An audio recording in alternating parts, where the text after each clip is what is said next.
అందరికీ నమస్కారం. ఈరోజు కథ 'చెలియా నిన్ను చేరా' ఎపిసోడ్ నెంబర్ 7. ఈ స్టోరీ మీకు నచ్చితే తప్పకుండా లైక్ చేసి మన ఛానల్ని సబ్స్క్రైబ్ చేసుకోండి. ఇక స్టోరీలోకి వెళ్దాం. మానస అక్కడికి రావడంతో నందు సైలెంట్ అయిపోయాడు. ఏంటి, ఇద్దరు డీప్ డిస్కషన్స్ చేస్తున్నట్టున్నారు? డిస్టర్బ్ చేశానా వచ్చి అంటూ నవ్వింది మానస. అదేం లేదు మానస, జస్ట్ క్యాజువల్ మాటలే. ఇంకేంటి, అన్నయ్యని పెళ్ళికొడుగ్గా ఎప్పుడు చేస్తున్నారు అని అడిగింది రాధిక. ఎల్లుండే. అన్నయ్యని మా ఇంట్లో పెళ్ళికొడుకుని చేశాక ఇక్కడ వదినని కూడా పెళ్ళికూతుర్ని చేస్తారు. రేపటి నుండి మనం చాలా బిజీ. అక్కడ ఇక్కడ హడావిడంతా మనదే అని నవ్వింది మానస. ఆ తర్వాత కట్ చేస్తే సాయంత్రం 7 గంటలప్పుడు పెళ్ళికూతుర్ని చేసే కార్యక్రమానికి అన్నీ సిద్ధం చేసుకుని అప్పుడే నడుం వాల్చారు సుజాత, పద్మాదేవి. ఇందు పిల్లలకి భోజనం పెడుతుంది. జానకి, లక్ష్మి మాటల్లో పడ్డారు దేవి వాళ్ళ దగ్గరే. అత్తయ్య, మీరిద్దరు కూడా కాస్త తినేసి త్వరగా నిద్రపోవాలి. ఈరోజు మాతో పాటు మీరిద్దరూ చాలా పనులు చేశారు. రెస్ట్ అవసరం అంది దేవి. ఈ పనులు మాకేమీ కొత్త కాదు. అయినా మేం చాలా గట్టివాళ్ళం. ఈ మాత్రం పనికి అలసిపోలేము గాని కొత్త ఆవకాయ జాడి జాగ్రత్త చేశావా దేవి అంటూ అడిగింది లక్ష్మి. చేశానత్తయ్య, పద్మ దాచిందిలే జాగ్రత్తగా అని చెప్పింది దేవి. ఈ పూటకి నాకేం వద్దు, 4 ముద్దలు ఆవకాయ అన్నం చాలు అంది లక్ష్మి. అమ్మో, బీపీ పెరుగుతుందత్తయ్య, వద్దు. కావాలంటే చపాతీతో పాటు ఒక ముద్ద తినండి అంతే అంది దేవి. ఏంటో, మా చిన్నతనంలో ఆవకాయ పచ్చడి పెట్టగానే జాడీల్లోకి సర్దాక ఆ గిన్నెలోకే వేడివేడి అన్నం వేసి ఇంత నెయ్యి పోసుకొని తింటుంటే ఎంత బాగుండేదో. ఆ రోజులే వేరు. అప్పుడు ఎంత తిన్నా ఏమయ్యేది కాదు. కానీ ఇప్పుడు ఒక్క ముద్ద తింటే అందులో ఎక్కువగా ఉప్పుంది, బీపీ పెరుగుతుంది, తినకూడదు అని అంటున్నారు అని బాధగా అంది లక్ష్మి.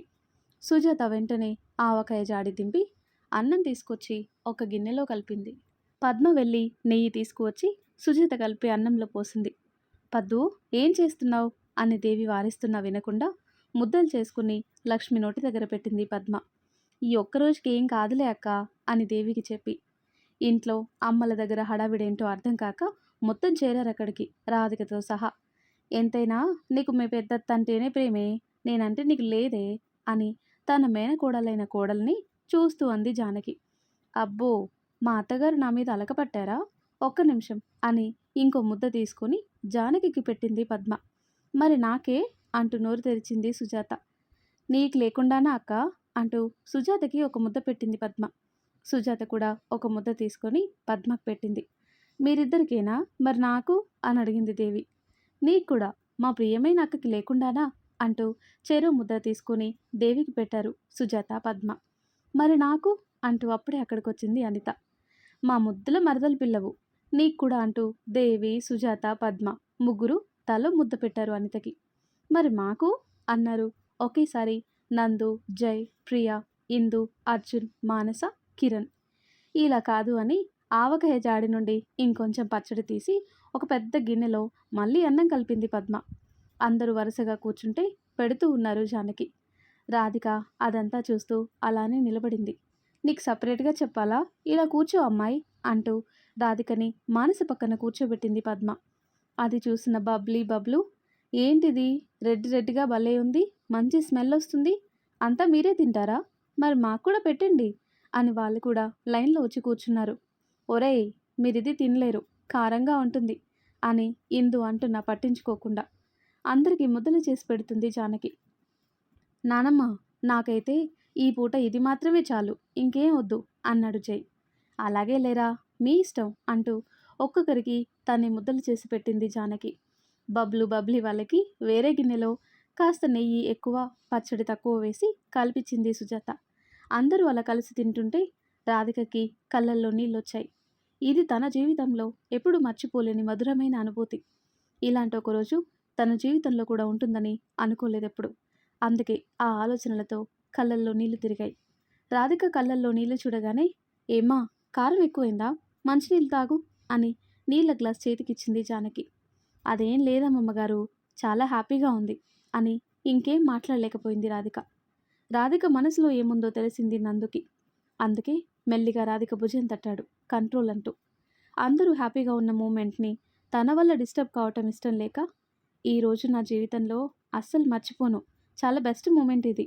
లైఫ్ లాంగ్ ఈ మెమొరీని భద్రంగా దాచుకుంటాను అంది రాధిక. రాధిక మాటలు అక్కడ చాలామందికి చిత్రంగా అనిపించినా పెద్దగా పట్టించుకోలేదు. ఇంటి మీద బెంగ పెట్టుకుందేమో అని. అర్జున్ మాత్రం, నీకే కాదు బుజ్జి, మాకు కూడా ఈరోజు చాలా స్పెషల్గా ఉంటుంది. మా పెళ్లి టైంలో ఇలా అందరం ఒకే చోట అమ్మమ్మ చేతి ముద్దలు అందరం తినటం చాలా బాగుంది. దీనికి అంతటికీ కారణమైన లక్ష్మి అమ్మమ్మకి ఒక కిస్ అంటూ లక్ష్మికి ముద్దు పెట్టాడు అర్జున్. ఒరేయ్, మీ అమ్మమ్మ అడిగిందంతే.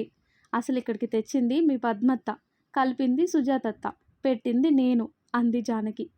అంటే ఇప్పుడేమంటావు? నీకు కూడా కిస్సులు కావాలా? ఇస్తాను అని జానకి బుగ్గ మీద ముద్దు పెట్టాడు అర్జున్. ఒరేయ్ మనవడా, అన్నీ మాకే ఇస్తే ఎలారా? కాసిన్ని దాచుకో. రేపు నిన్ను చేసుకోబోయేది నీ పక్కనే ఉంది అని ప్రియ వైపు చూసి నవ్వింది లక్ష్మి. పో నానమ్మ అంటూ సిగ్గుతో అనిత వెనక్కి మొహం దాచుకుంది ప్రియ. పోతా లేవే నీ పెళ్ళయ్యాక మా ఇంటికి అంటూ నవ్వింది లక్ష్మి. అమ్మా, ఈరోజు ఇలా అందరం ఒకే చోట తినటం నాకు చాలా నచ్చింది అంది అనిత. బయట పనిచేసుకొని ఇంటి బయటే కాళ్ళు చేతులు కడుక్కొని అప్పుడే ఇంట్లోకి శ్రీనివాస్ ఇంకా తన కొడుకులతో పాటు వచ్చారు దశరథ రామయ్య. బయట ఎవరూ కనిపించడం లేదేంటి అని అనుకుంటూ. ఏంటి మంచి హడావిడిగా ఉంది ఇక్కడ అంటూ వాళ్ళు కుర్చీలో కూర్చున్నారు. ఏం లేదు మరిది గారు, కొత్త ఆవకాయ పచ్చడి మహత్యం అంతా అన్నారు లక్ష్మి. అమ్మా, మేం కూడా వస్తాం, కలిపెట్టు అని వచ్చి కూర్చున్నారు విజయేంద్ర, రాజేంద్ర. శ్రీనివాస్ కూడా వాళ్ళతో జాయిన్ అయ్యాడు. బాగుందిరా, మీరంతా తింటుంటే నేను మాత్రం నోరు కట్టుకొని కూర్చోవాలా అంటూ నాకు కూడా పెట్టు అని నోరు తెరిచారు దశరథ రామయ్య. అంతవరకు అందరికీ పెట్టిన జానకి తన భర్త అలా అందరి ముందే తనకి ముద్ద పెట్టమని అడిగితే సిగ్గుపడింది. పెట్టినానమ్మా అని పిల్ల బ్యాచ్ మొత్తం గోల చేశారు. కూతురు, కొడుకులు, కోడళ్ళు, మనవల ముందు దశరథ రామయ్య అడిగేసరికి సిగ్గుతో కాస్త తడబడ్డారు జానకి. అలానే దశరథ రామయ్యకి తినిపించారు. ఓయ్ సూర్యకాంతం, నువ్వు చేసిన కూరలన్నీ ఈరోజు నువ్వే తీసుకుపోవే, అందరూ పచ్చడన్నం తింటున్నారు అని పని మనిషికి చెప్పింది లక్ష్మి. నానమ్మ చూడవే, పెళ్ళై ఇన్నాళ్ళైనా ఇంకా సిగ్గుపడుతుంది. నువ్వు మాత్రం కాబోయేవాడిని పక్కనే కూర్చోబెట్టుకుని మరీ తింటున్నావు అన్నాడు జై ప్రియాని చూస్తూ. రేయ్, వాడి దగ్గర సిగ్గుపడటం నాకు రాదు. అలవాట్లేని పని చేయాలంటే ఎలా కుదురుతుంది ఇప్పుడు? పోనీ ఇప్పుడు నానమ్మని చూశాను కదా, రేపటి నుండి అర్జున్ దగ్గర అలా ఉండటానికి ఇప్పటి నుండే ప్రాక్టీస్ చేస్తా అంది ప్రియ. సిగ్గుపడటం ప్రాక్టీస్ చేస్తే రాదే, అది ఇన్నర్ ఫీలింగ్, మనసులో నుండి రావాలి. అయినా ఇప్పుడు అనుకోనేం లాభం, చిన్నప్పటి నుండి మాలో కలిసిపోయి తేడా లేకుండా పెరిగావు అంటూ ప్రియ భుజం చుట్టూ చేతులు వేసి మెల్లిగా అన్నాడు జై. ఊరుకోరా, నీ మాటలు అర్జున్ విన్నాడంటే నా మీద ఎక్కువ ఎక్స్పెక్టేషన్స్ పెట్టుకుంటాడు. ఇప్పటికీ ఏదో ఫిక్స్ అయ్యాడు. వాడికి అనవసరంగా లేని కష్టాలు తీసుకురాకు అని నవ్వింది ప్రియ. అంతమంది మాటల హడావిడి మధ్యలో జై, ప్రియ ఏం మాట్లాడుకుంటున్నారో అర్థం కాకపోయినా ప్రియ నవ్వుతుంటే అలానే ప్రియని చూస్తూ ఉన్నాడు అర్జున్. ఆపరా బాబు, 2 రోజుల తర్వాత తను నీదే కదరా అని ప్రియా వైపు చూసి, ప్రియ కనుక ఐస్ క్రీమ్ అయితే ఈ పాటికి నీ చూపులకి కరిగిపోయేది అన్నాడు నందు మెల్లిగా అర్జున్కి మాత్రమే వినిపించేలా. నీకేం తెలుసురా, కాబోయే పిల్లాన్ని కళ్ళెదురుగా పెట్టుకొని ఊరికే చూసుకుంటూ ఉండాలంటే ఎంత కష్టమో. అది నీకు అక్కయింది కనుక నీ ముందు ఇంతకంటే ఎక్కువ మాట్లాడలేను అని తన చూపుని ప్రియ మీద నుండి బలవంతంగా తిప్పుకున్నాడు అర్జున్. సుజాత, దేవి వెళ్ళి పెద్ద బిందెలో మజ్జిగ చేసుకుని తీసుకొచ్చారు అక్కడికి. అందరి కడుపు నిండింది, ఇంకేం వద్దు అని అంటున్నా తలో గ్లాసైనా తాగండి, వేడి చేయకుండా ఉంటుంది అని అందరి చేతుల్లో మజ్జిగ గ్లాస్ పెట్టారు. దశరథ రామయ్య, విజయేంద్ర, రాజేంద్ర, శ్రీనివాస్ లోపలికి వెళ్లారు రెస్ట్ కావాలని. ఇందు పిల్లల్ని పడుకోబెట్టాలని వెళ్ళింది కిరణ్తో పాటుగా. సుజాత, పద్మ, దేవి కిచెన్లో ఏదో సర్దుతూ ఉన్నారు. లక్ష్మి, జానకి, అనిత, మానస, అర్జున్, నందు, ప్రియ, జై, రాధిక మాత్రమే ఉన్నారు హాల్లో. తిన్నది పచ్చడన్నమే అయినా ఎంతో తృప్తిగా అనిపించింది రాధికకి. ఇంతకు ముందు నందు అన్న మాటలు గుర్తు చేసుకుంది. జైని పెళ్లి చేసుకో, నీకు కూడా ఈ కుటుంబం ఉంటుంది అని. నిజంగా ఇలాంటి అందమైన కుటుంబం కోసం జై అంటే పెద్దగా ఇష్టం, ప్రేమ లాంటివి లేకపోయినా పెళ్లి చేసుకోవచ్చు అని తనలో తాను అనుకుని నవ్వుకుంది రాధిక. అలా నవ్వుతూనే జై వైపు చూసింది రాధిక. మజ్జిగ గ్లాస్ పట్టుకుని తాగకుండా అలానే ఉంటే మానస జై నోటి దగ్గర పెట్టి బలవంతాన తాగిస్తుంది అప్పుడే. అది చూసిన రాధిక పెదవులపై చిరునవ్వు ఆగిపోయింది అంతలోనే. ఏమే అనిత, వాడి పెళ్లి తర్వాత వీరిద్దరికీ కూడా ముడిపెట్టేయండి. ఎలాగూ చిన్నప్పటి నుండి అనుకున్నదే కదా అంటూ నవ్వారు లక్ష్మి. చూద్దాం పెద్దమ్మా, అది ఇంకా చదువు అని అంటుంది, అందుకే అంది అనిత నవ్వుతూ. కానీ వీళ్ళ మాటలు వినే స్థితిలో లేరు అక్కడ. అర్జున్, నందు ఏదో మాట్లాడుకుంటున్నారు. జై, మానస, ప్రియా ఏదో మాట్లాడుకుంటున్నారు. అంటే జైకి మానసికి పెళ్లి చేయాలని పెద్దవాళ్ళ మనసులో ఉందా అని రాధికకి అనిపించగానే ఎందుకో తెలియని బాధ కలిగింది. అవును, ఈరోజు షాపింగ్ నుంచి వచ్చేటప్పుడు కూడా జై డ్రైవ్ చేస్తూనే మానస నిద్రకి ఇబ్బంది లేకుండా అలానే ఉన్నాడు. తనకి కష్టమైనా కూడా. మానస అంటే ఎంత కేరింగ్ తనకి. అది కేరింగ్ మాత్రమేనా, లేక ఇంకా ఏమైనా ఉందా అని తనలో తాను అనుకుంది రాధిక. అప్పటి వరకు ఆనందంగా ఉన్న రాధిక మనసులో బాధ మొదలైంది. మరి వాడు నన్ను అడిగాడు కదా ట్రయల్ వేసుకుంటా అని, అంటే కావాలని నన్ను ఏడిపించడం కోసం అలా అన్నాడా అని తనలో తాను సతమతమైంది, ఏదేదో ఆలోచిస్తూ. ఇక అక్కడ ఉండబుద్ధి కాక లేచి నిలబడింది రాధిక వెళ్ళాలని. రాధిక, మా ఇంటికి వచ్చేయి, నాతో పాటు ఉందువు అంటూ అడిగింది మానస. ఇక్కడే ఉంటే తన మనసుకి బాధ కలుగుతుంది. అదే మానసతో పాటు వాళ్ళ ఇంట్లో ఉంటే అక్కడికి జై రాడుగా, తనకిక్కడే పని సరిపోతుంది అని అనుకొని సరేనంటూ మానసని అనుసరించింది రాధిక. వెళ్తున్న మానస జై వంక చూసి నవ్వుతుంటే, నీ పని ఇప్పుడు కాదు, తర్వాత చెప్తా అంటూ కళ్ళతోనే చెప్పాడు జై. నువ్వేం చేయలేవు నన్ను అని జై వైపు చూస్తూ చేతులుపుతూ బయటికి వెళ్ళింది మానస. జై, మానస మూగసైగలు అర్థమయ్యి కానట్టు అనిపించాయి రాధికకి. తెల్లారగానే టిఫిన్ చేసి మానసతో పాటు నందు వాళ్ళ ఇంటికి వచ్చింది రాధిక. అక్కడ ఆ ఇంట్లో, ఇక్కడ ఈ ఇంట్లో బంధువుల రాక మొదలైంది. రెండిళ్ళు హడావిడిగా కోలాహలంగా ఉన్నాయి. ఇంకో 10 చోట్ల కూడా పెళ్ళికొచ్చిన వాళ్ళకి ఇబ్బంది లేకుండా వసతి ఏర్పాటు చేశారు. వచ్చిన వాళ్ళు టిఫిన్లు చేయగానే జై, అర్జున్, కిరణ్, శ్రీనివాస్ అందరికీ రూమ్లు చూపిస్తూ ఎవరికీ ఏ ఇబ్బంది లేకుండా చూసుకుంటున్నారు. మానసా, మానసా అన్న పద్మ పిలుపుకి అటువైపుగా చూసింది రాధిక. కానీ మానస అప్పుడే ఎవరో పెద్దావిడ పిలిస్తే ఆమెకి ఏదో అందివ్వడానికి వెళ్ళింది. అందుకే రాధిక వెళ్ళింది పద్మ దగ్గరికి. పద్మ వచ్చింది మానసనే అనుకుని, ఇదిగో ఈ జ్యూస్ తీసుకెళ్ళి చరణ్కి ఇవ్వు, వాడు సరిగ్గా తినలేదు అని రాధిక చేతిలో పెట్టింది పద్మ. చరణా, అతనెవరో ఎలా ఉంటాడో నాకు తెలియదు కదా అని గ్లాస్ తీసుకుని పక్కకు జరిగింది రాధిక. నందుని అడుగుదాం అని ఆ గ్లాస్ తీసుకుని నందు కోసం తన రూమ్లోకి చూసింది రాధిక. ఏదో కాల్ మాట్లాడుతూ అటువైపు తిరుగున్నాడు నందు. రాధిక దగ్గరగా వెళ్ళి చూసింది. అతను జైనా, నందునా అని. అతని పక్కనే వాకింగ్ స్టిక్ ఉండటంతో అతను నందునేలే అని కన్ఫర్మ్ చేసుకుని నందు భుజం మీద చేయి వేసుకుని, ఇక్కడ చరణ్ అంటే ఎవర్రా అని అడుగుతూనే చుట్టూ చూసింది రాధిక. తనతో నీకేం పని అని అడిగాడు నందు. నాకేం పనిలేదు, పద్మ ఆంటీ నన్ను మానస అని అనుకొని ఇదిగో ఈ జ్యూస్ గ్లాస్ ఇచ్చింది అతనికి ఇవ్వమని. అతను బ్రేక్ఫాస్ట్ కూడా సరిగ్గా చేయలేదని చెప్పింది రాధిక. సరే, నేను చెప్తాను కానీ ఏంటే ఈరోజు చాలా డిఫరెంట్గా ఉన్నావు అడిగాడు నందు. డిఫరెంట్గానా, ఏమైంది అని అంటూ తన డ్రెస్ చూసుకుంది రాధిక. ఓ ఇదా, నాకు లంగా ఓని వేసుకోవటం రాదిలా. ఇందాక అనిత ఆంటీ వాళ్ళ ఇంట్లో ఒక ఆవిడ హెల్ప్ చేశారు. ఈ డ్రెస్ హీరో కొన్నాడు, బాగుందా అడిగింది రాధిక. బాగుందా కాదు, చాలా చాలా బాగుంది. ఈ డ్రెస్లో నువ్వు చాలా క్యూట్గా ఉన్నావు. నేనైతే ఒక ముద్దు కూడా పెట్టేసేవాడిని, కాకపోతే ఇంట్లో చాలామంది ఉన్నారు కనుక ఆగిపోయాను అన్నాడు నందు. ఏంట్రా ఆ మాటలు అని ఒకసారి మళ్ళీ నందు వైపు పరీక్షగా చూసింది రాధిక. నందు అలా మాట్లాడాడు కదా అని. నువ్వు నువ్వు నందు కాదు కదా అని అడిగింది రాధిక. అవును, నేను నందు కాదు, జైని అన్నాడు జై నవ్వుతూ. ఒక ఆడపిల్లతో ఎలా మాట్లాడాలో కూడా తెలీదా మిస్టర్ జై? నేనంటే నిన్ను నందు అని అనుకున్నా, కానీ నీకు తెలుసు కదా నేను నేనేనని.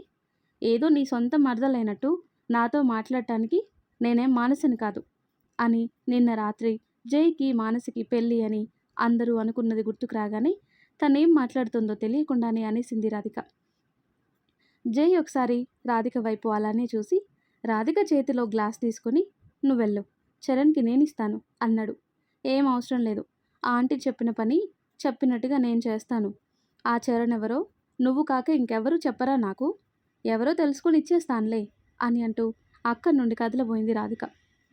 ఆగు రాక్షసి, అసలే ఏం అర్థం కాకుండా ఉంది నా పరిస్థితి. ఇప్పుడు నువ్వు ఇలా అందరికీ ఎదురుపడి నాకు ఇంకా కాంప్లికేషన్స్ తీసుకురాకు అన్నాడు జై. ఏంటి? నేను నీకు కాంప్లికేషన్స్ తీసుకొస్తానా? పైగా నన్ను రాక్షసి అని అంటావా? చూస్తుంటే చాలా ఎక్కువ చేస్తున్నావబ్బాయ్ నువ్వు. నీ సంగతి అటో ఇటో తేల్చేయాలి. లేకపోతే అంది రాధిక. హా, లేకపోతే ఏం చేస్తావు అని జై లేచి నిలబడి, ఏంటి నువ్వు తేల్చేది? నీ సంగతేంటో నేనే తేలుస్తా అని చుట్టూ ఒకసారి చూశాడు. రూమ్లో ఎవరూ లేరు. పైగా డోర్ కూడా సగం మూసే ఉంది అని రాధిక బుగ్గ మీద చటుక్కున ముద్దు పెట్టేసి, ఇప్పటికింతే అని రాధిక చేతిలోని గ్లాస్ తీసుకుని పారిపోయాడు. అక్కడే ఉంటే రాధిక చేతిలో తన్నులు పడతాయి కనుక.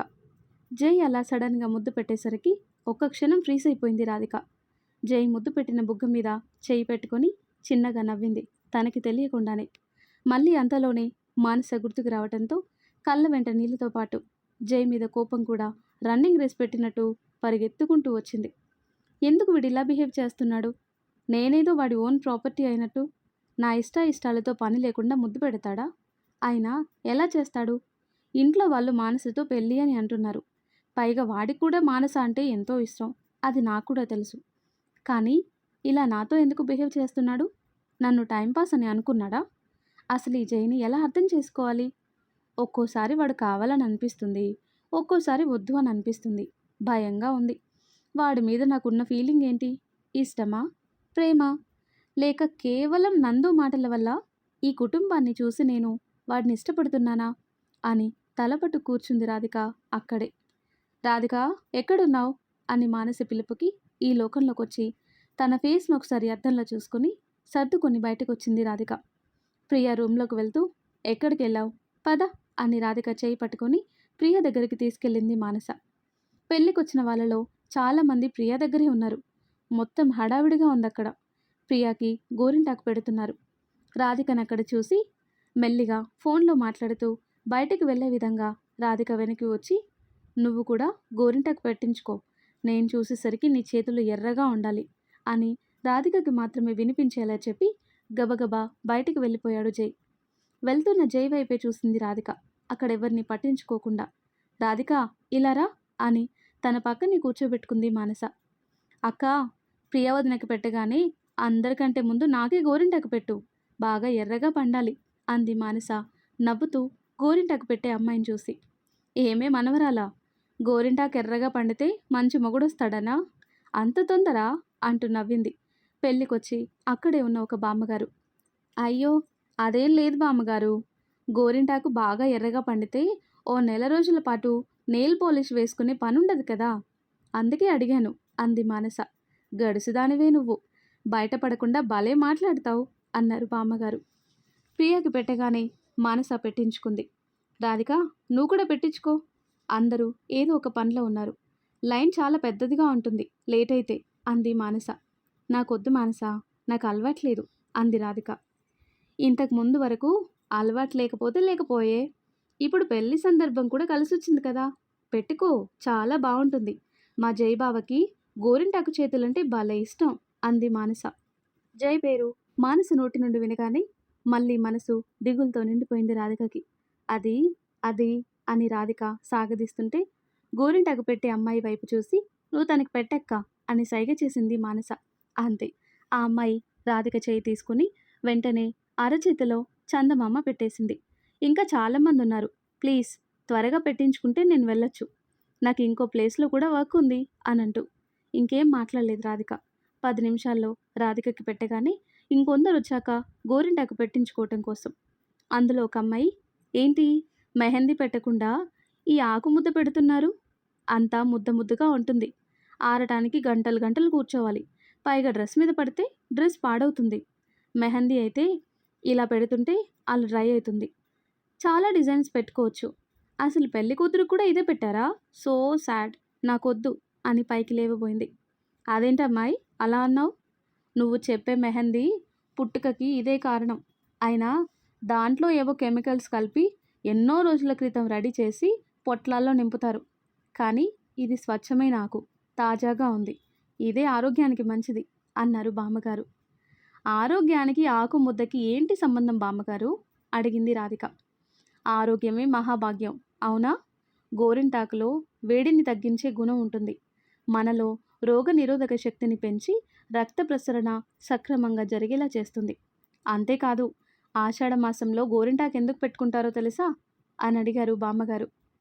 ఆషాఢంలో వర్షాలు ఎక్కువగా పడుతుంటాయి కదా, అందువల్ల వాతావరణం చల్లగా ఉంటుంది. ఆ టైంలోనే సూక్ష్మక్రిములు కూడా బాగా పెరిగి అంటు రోగాలు వ్యాపిస్తాయి. వర్షాలు ఎక్కువగా పడటం వల్ల వాతావరణం చల్లబడుతుంది, కానీ ఒంట్లో వేడి మాత్రం అలానే ఉంటుంది. బయట వాతావరణానికి సమానంగా మన శరీర వాతావరణం మారదు. దీంతో సమస్యలు వచ్చే అవకాశం ఉంది. అందువల్ల ఆషాఢంలో గోరింటాకు పెట్టుకుంటే బయట వాతావరణంలానే మన లోపలి వాతావరణం కూడా వేడి తగ్గి చల్లబడుతుంది. అంతేనా పిన్ని గారు అంటూ అంది సుజాత అప్పుడే అక్కడికొచ్చి. చక్కగా చెప్పావు సుజాత. అంతేకాదు, ఆడవారికి గర్భాశయ దోషాలు ఏమైనా ఉంటే అవి కూడా తీరుతాయి అన్నారు బామ్మగారు. ఇంట్రెస్టింగ్ బామ్మగారు. నాకు కొద్దిగా సమస్య ఉంది. ఈ మధ్య డాక్టర్ని కలిస్తే టెస్టులు చేసి చెప్పారు. ఏవో నీటి బుడగలు ఉన్నాయని బాధగా చెప్పింది ఒక కొత్తగా పెళ్ళైన అమ్మాయి. అవునమ్మా, మన అరచేతి మధ్యలో స్త్రీ గర్భాశయానికి రక్తం చేరవేసే ప్రధాన నాడులుంటాయి. గోరింటాకు పెట్టుకోవటం వల్ల మనలో ఉన్న అతి ఉష్ణాన్ని లాగేసి శరీరానికి ప్రశాంతత ఇస్తుంది గోరింటాకు. అంతేనా, గోరింటాకు నుండి సహజంగా వచ్చే రంగు వల్ల కాళ్ళకి చేతులకి అందాన్ని మాత్రమే కాదు, చూసే కళ్ళకి ఆనందాన్ని కూడా కలిగిస్తుంది అంటూ వివరణ ఇచ్చారు బామ్మగారు. మరి గోరింటాకు ఎర్రగా పండటానికి కాబోయే భర్తకి లింక్ ఏంటి బామ్మగారు అడిగింది గోరింటాకు పెట్టే అమ్మాయి. గోరింటాకు చక్కగా పండిందంటే ఆ అమ్మాయి ఆరోగ్యంగా ఉన్నట్టు. ఆరోగ్యమే మహాభాగ్యం అని ఇందాక చెప్పాను కదా. అమ్మాయి ఆరోగ్యంగా ఉందంటే ఆ అమ్మాయి దేహంలో స్త్రీతత్వపు హార్మోన్లు చక్కగా పనిచేస్తుంటాయి. మరి ఎవరైనా ఆరోగ్యంగా ఉంటే సహజంగానే అందంగా ఉంటారు. మరి అందమైన అమ్మాయికి అందమైన భర్తనే వస్తాడు కదా. తన జీవితంలో వచ్చే అందమైన దాంపత్యానికి సంతోషానికి కారణమైన అమ్మాయిని తన భర్త సహజంగానే ప్రేమిస్తాడు కదా అన్నారు బామ్మగారు. ఫ్రెండ్స్, నాకు గోరింటాకు గురించి కొంతవరకే తెలుసు. కొంత సమాచారం మాత్రం గూగుల్ నుండి సేకరించా. బామ్మ, నువ్వు సూపర్. గోరింటాకు పెట్టుకోవటం వల్ల ఇన్ని లాభాలున్నాయా? అసలు గోరింటాకు ఎందుకు పెట్టుకోవాలో తెలియదు నాకు ఇప్పటి వరకు అంటూ బామ్మ బుగ్గ మీద ముద్దు పెట్టింది మానస. సారీ బామ్మగారు, ఇందాక పొరపాటున అన్నాను. ఇక నుండి నేను కూడా గోరింటాకు పెట్టుకుంటా అని లైన్లో కూర్చుంది. ఇంతకుముందు నాకు వద్దు అని అన్న అమ్మాయి. ఓ అరగంట తర్వాత అక్కడి నుండి బయటకు వచ్చింది రాధిక మానసతో పాటు. చేతులు ఇంకా తడిగానే ఉన్నాయి. బయటున్న వాళ్ళతో మాట్లాడుతూ మానస వాళ్ళ ఇంటికి వెళ్ళింది రాధిక. ఇంకో అరగంట ఆగి క్లీన్ చేసుకుందామని మానస అంటే, కానీ తన బ్లౌజ్ కాస్త లూజ్ అయినట్టు అనిపించింది. వెంటనే రూమ్లోకి వెళ్ళి అద్దంలో చూసుకుంది రాధిక. వెనకాలే ఉన్న ఒక హుక్కు ఊడిపోయింది. అయ్యో అని అనుకుంటూ అటుగా వెళ్తున్న మానసకి వరుసకి చెల్లి అయిన బంధువులమ్మాయి కనిపిస్తే చూసి పిలిచింది రాధిక. ఏమైంది అని రూమ్లోకి వచ్చింది మానస చెల్లి. ఆ అమ్మాయి రూమ్లోకి రాగానే వెనక్కి తిరిగి, ఇలా చూడు బుజ్జి, హుక్కు ఊడింది, పెడతావని పిలిచా అంది రాధిక. ఏం మాట్లాడకుండా హుక్కు పెట్టగానే థ్యాంక్ యూ అంటూ ముందుకు తిరిగింది రాధిక. తన ముందే ఉన్న జైని చూసి షాక్ కొట్టింది రాధికకి. నువ్వు నువ్వు నువ్వేంటిక్కడ అంటూ తడబడుతూ అంది రాధిక. నీకు హెల్ప్ చేద్దామని వచ్చా అన్నాడు జై నవ్వుతూ. నేనేం నిన్ను అడగలేదు హెల్ప్ చేయమని. ఆయన నేను పిలిచింది నిన్ను కాదు, బుజ్జిని అంది రాధిక కంగారుగా. ఎవరైనా చూస్తే ఏమైనా అనుకుంటారేమో అని. బుజ్జి లోపలికి రాగానే మళ్ళీ బయటికి వెళ్ళింది. నీకేదో ఇబ్బంది కదా అని నేనొచ్చా, హెల్ప్ చేయటం కూడా తప్పేనా అంటూ మళ్ళీ నవ్వాడు చిన్నగా జై. నవ్వుతున్న జైని మాత్రం చూస్తూ ఉంది రాధిక క్షణకాలం. అంతలోనే మళ్ళీ అతని మీద కోపం వచ్చేసింది. ముందిక్కడి నుండి వెళ్ళిపో అంటూ కటువుగా చెప్పింది రాధిక. రాధిక మాటలో కఠినత్వం అర్థమవుతుంది జైకి. ఓ, నీ పర్మిషన్ లేకుండా అని జై ఏదో చెప్పేలోగానే, ముందు ఇక్కడి నుండి నువ్వు వెళ్తావా లేక నేనే వెళ్ళిపోనా మా ఇంటికి ఇప్పుడే, ఈ క్షణమే అడిగింది రాధిక కళ్ళల్లో నీళ్లు తిరుగుతుంటే. సారీ అని ఇంకేం మాట్లాడకుండా అక్కడి నుండి వెళ్ళిపోయాడు జై. రాధిక నిమిషం కూడా నిలవలేకపోయింది. వెంటనే డోర్ లాక్ చేసి ఏడుస్తూ వాష్రూమ్లోకి వెళ్ళింది. చేతులు కడిగేసి డ్రెస్ మార్చుకొని నార్మల్ టాప్ లెగ్గిన్ వేసుకుంది. ఎందుకు నాకు ఇలా జరుగుతుంది? తనని నేను దూరం పెట్టాలి అని అనుకున్నప్పుడు అలానే ఉండాలి. దానికి ఏడుపు ఎందుకు వస్తుంది? ముందు నేను నేనుగా ఉండాలి. అంటే ఇక్కడి నుండి వీలైనంత త్వరగా వెళ్ళిపోవాలి. లేకపోతే నేనేమైపోతానో. పెళ్ళికి గెస్ట్లా వచ్చిన నా వల్ల ఇక్కడ వీళ్ళందరికీ సమస్యలు రాకముందే వెళ్ళిపోవాలి అని అనుకుని తన లగేజ్ బ్యాగ్ ఎక్కడా అని చూసుకుంది రాధిక. ష్ లగేజ్ బ్యాగ్ నందు వాళ్ళ ఇంట్లో ఉంది కదా, మర్చిపోయాను. ఇప్పుడు ఎలా తెచ్చుకోవాలి? ఒకవేళ నేను చెప్పకుండా వెళ్ళిపోతే అని అనుకొని, లేదు, అలా వెళ్ళిపోయానని వాళ్ళకి తెలిస్తే పాపం ఫీల్ అవుతారు. తమ వల్ల ఏ పొరపాటు జరిగిందో అని బాధపడతారు. పైగా నందు కూడా ఇబ్బంది పడతాడు నా వల్ల. ఇది కరెక్ట్ టైం కాదు. ఎల్లుండి వేకువజామునే ప్రియా పెళ్ళి. పెళ్ళైన మరుక్షణం వెళ్ళిపోవాలి. ముందు ఈ విషయం హీరోకి ఫోన్ చేసి చెప్పాలి. అప్పుడు నా కోసం వెహికల్ పంపిస్తాడు. వెంటనే వెళ్ళిపోవచ్చు అని తన మనసులో అనుకొని తనని తాను కంట్రోల్లోకి తెచ్చుకొని బయటికి వచ్చింది రాధిక. ఇంటి నిండా జనంతో కలకలలాడుతుంది మానస వాళ్ళ ఇల్లు. అమ్మ రాధిక, ఇలా రా తల్లి, కొంచెం ఇవి అర్జున్ అనేకి ఇవ్వమ్మా. మాటి మాటికి నేను పైనున్న వాడి రూమ్కి మెట్లెక్కి వెళ్ళలేను అని అనిత చెప్తే ఆమె దగ్గర నుండి కవర్స్ తీసుకుంది రాధిక. పర్లేదు ఆంటీ, నేను ఇస్తాను అని. ఆ కవర్స్ తీసుకొని అర్జున్ రూమ్ దగ్గరికి వెళ్ళి డోర్ నాక్ చేసింది రాధిక. అన్నయ్య అంటూ. రా బుజ్జి అని లోపల నుంచి అర్జున్ మాట వినిపించి లోపలికి వెళ్ళింది రాధిక. అర్జున్తో పాటు ఎవరో ఒక అతను ఉన్నాడు. రాధిక రూమ్లోకి రాగానే అతను ఒక కాల్ చేసుకుంటా అని అదే రూమ్లోని బాల్కనీలోకి వెళ్ళాడు. అంటే రాధిక రూమ్లోకి, అతను బాల్కనీలోకి ఒకేసారి వెళ్ళారు. రాధిక అనిత ఇచ్చిన కవర్స్ అర్జున్కి ఇచ్చి, అన్నయ్య ఆంటీ మీకు ఇవ్వమన్నారు అని వెళ్ళటానికి డోర్ వైపుకు తిరిగింది. ఒక్క నిమిషం బుజ్జి, నువ్వు బాగున్నావా అని రాధిక ఫేస్ వైపు చూస్తూ అడిగాడు అర్జున్. ఇందాక ఏడ్చి ఫేస్ వాష్ చేసుకుని వచ్చినా కూడా ఫేస్లో తేడా కనిపించింది అర్జున్కి. హా అన్నయ్య, ఐఎమ్ ఫైన్, ఎందుకలా అడిగావు అంటూ అర్జున్ ఎక్కడ కనిపెడతాడు అని కంగారు పడింది రాధిక. అర్జున్ ఏం మాట్లాడకుండా రాధిక తలని 2 చేతుల్లోకి తీసుకుని రాధిక ఉంచుకున్న తలని పైకెత్తాడు. రాధిక కళ్ళల్లో నీళ్లు కనిపించాయి. అందుకే అడిగాను ఏమైంది అని అన్నాడు అర్జున్. ఏం లేదన్నయ్య, అమ్మని మిస్ అయినట్టు అనిపిస్తుంది. నేను ఇక్కడికి వచ్చి వారం అయింది కదా, ఇన్నాళ్ళు తనకి దూరంగా ఎప్పుడూ లేను అని నోటికి ఏదొస్తే అది చెప్పేసింది రాధిక. ఓ అంతేనా, నేనింకా నువ్విక్కడ ఏదైనా ఇబ్బంది పడి బాధపడుతున్నావేమో అని అనుకున్నా. అమ్మ గురించా అని రాధిక చేతిలోని మొబైల్ తీసుకుని వెంటనే అమ్మ అని రాధిక సేవ్ చేసుకున్న నెంబర్కి వీడియో కాల్ చేశాడు అర్జున్. అలా సడన్గా అర్జున్ కాల్ చేస్తాడని ఊహించని రాధిక కాస్త కంగారు పడింది. అంతలోనే నీలవేణి కాల్ అటెంప్ట్ చేయడంతో నార్మల్గా ఉండటానికి ప్రయత్నం చేసింది. రాధిక ఫోన్ నుండి కాల్ వస్తే ఎవరో అబ్బాయి కనబడుతున్నాడు అని అనుకుంటూ చూసింది నీలవేణి. అమ్మా అని నీలవేణికి నమస్కారం చేశాడు అర్జున్. ఆ పిలుపుతో నీలవేణికి ఎక్కడో చిన్న అలజడి కలిగింది. ఎవరు బాబు నువ్వు? మా రాధిక ఫోన్ నీ దగ్గరుంది, అది బాగానే ఉందా అంటూ కంగారుగా అడిగింది నీలవేణి. బాగుంది, కావాలంటే చూడండి అని మొబైల్ రాధిక వైపుకు చూపించి, నా పేరు అర్జున్ అమ్మా, రాధిక పెళ్ళికి వచ్చింది కదా, ఆ పెళ్లి కొడుకుని నేనే, నందుకి బావని అని తనని తాను పరిచయం చేసుకున్నాడు అర్జున్. ఓ నువ్వా బాబు, సంతోషం, నందు చెప్పాడు మీ పెళ్లి గురించి, పిల్ల పాపలతో సంతోషంగా ఉండండి అని దీవించింది నీలవేణి. థ్యాంక్స్ అమ్మా, నాకు చెల్లుంది, నా చెల్లి లాంటిదే రాధిక కూడా అన్నాడు అర్జున్. ఆ మాటకే మురిసిపోయింది నీలవేణి. చాలా సంతోషం బాబు, దానికి అందరూ కావాలి, అందరినీ తన వాళ్ళే అని అనుకుంటుంది, చొరవ చూపిస్తుంది, కానీ అందరికీ అది కూడా కావాలని అనిపించాలి కదా, దాని పిచ్చితో మిమ్మల్ని ఏమైనా ఇబ్బంది పెట్టిందా అడిగింది నీలవేణి. ఇబ్బందా? అదేం లేదమ్మా, పెళ్లి తర్వాత 2 రోజులు ఇక్కడే ఉంటుంది రాధిక, మీ పర్మిషన్ కోసం కాల్ చేశాను అన్నాడు అర్జున్. అసలు ఎప్పుడెప్పుడు ఇక్కడి నుండి వెళ్ళిపోదామా అని నేను ఆలోచిస్తుంటే ఇంకో 2 రోజులు ఉండటానికి ఫోన్ చేశాడు అన్నయ్య అని అనుకుంటూ అలానే చూసింది రాధిక అర్జున్ వైపు. నీలవేణికి ఏం చెప్పాలో అర్థం కాలేదు. ఇప్పటికే వారమైంది వెళ్ళి, పెళ్ళైన తర్వాత కూడా అంటే ఏం బాగుంటుంది అని తన మనసులో అనుకుని, నువ్వు దాని మీద ఎంత అభిమానం పెంచుకున్నావో నీ మాటల్లోనే తెలుస్తుంది, కానీ ఇప్పటికే దాన్ని వదిలి చాలా రోజులున్నాను నేను, అది పుట్టినప్పటి నుండి నాకు దూరంగా ఉంది, ఇప్పుడే నీ పెళ్లి వరకు ఉంటుందిలే బాబు, నాకు కూడా తనని చూడాలని ఉంది, ఇంకోసారి ఎప్పుడైనా పంపిస్తాను అంది నీలవేణి.